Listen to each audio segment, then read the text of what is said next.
The Lost Kachina by Heather Irbinskas. Illustrated by Robert Albert.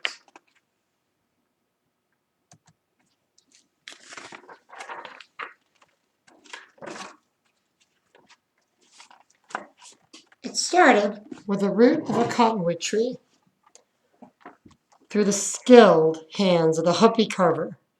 Its form began to appear. Ankle-high moccasins dressed his feet, while around his middle was carved a white skirt and a colorful sash. Streaks of pink clothed his upper body, with black lines playing against the warm tones of his wooden skin.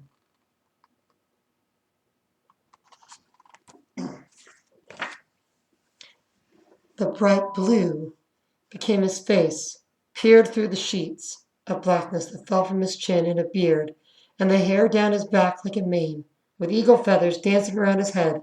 A single plume of macaw reached for the sky. He was beautiful. He was Kachina. He was a long-haired Kachina.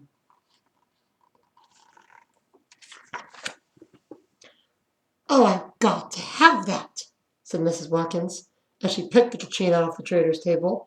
"I'm a school teacher, you know," she continued. "The kids will get a kick out of this. A real Hopi Kachina doll."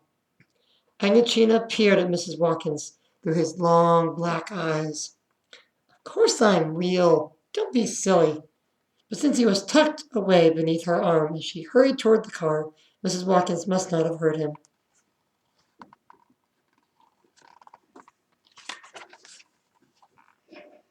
"Children, listen up," spoke Mrs. Watkins, as she stood in front of her class.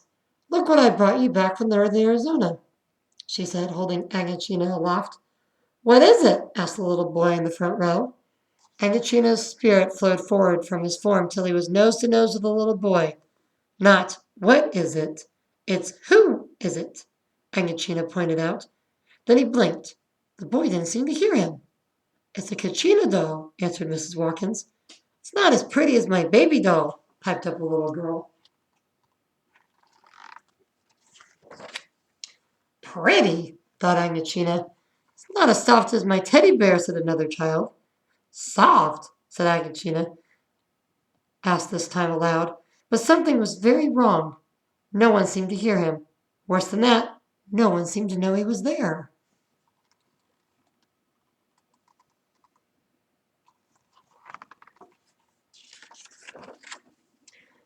Kachina's spirit stretched out, large and wide, till he became only colors of the rainbow sparkling through the room. Outside, storm clouds rolled across the sky as the cloud people heard his call. Cloud people. "Look! Look what I can do!" Kachina cried to the children. "I can bring the rain!" "Well, children, I guess there won't be recess today," said Mrs. Watkins, looking out the window. "It's raining outside, so you can't go out to play." Amidst the moans and groans of the children, Kachina's spirit floated back into the doll. He would not come out again.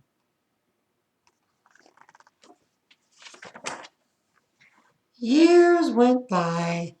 Mrs. Watkins retired. The Kachina doll sat on the shelf, sad and alone, without children who understood him. The spirit of Kachina felt quite lost. Then on the first day of the new school year, a different teacher came to class. "Good morning, children," Mr. Lawama greeted them. "Good morning, Mr. Lawama," the children replied. The new teacher looked around the cheerful room and saw the Kachina doll sitting on the shelf.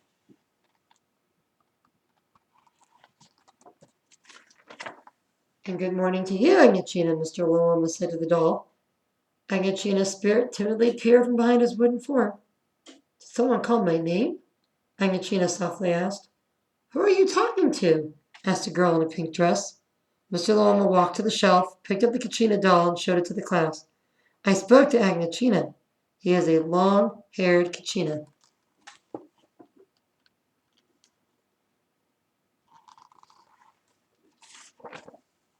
"That's who I am," cried Kachina, and his spirit streamed forth from the doll. The children all gathered around to admire the wooden doll, and the little boy asked, "But why does he look the way he does?" Cradling the Kachina in his arm, Mr. Longman motioned the children to come with him. We'll have to go outdoors for me to explain. They walked away from the buildings made by man, away from the sound of rushing cars, and into the peace and quiet of nature.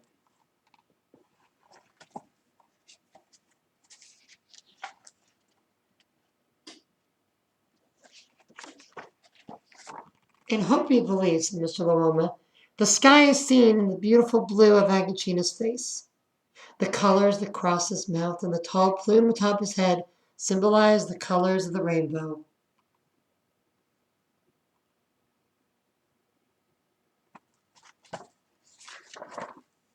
Eagle feathers dance around his head like rain clouds flying through the sky.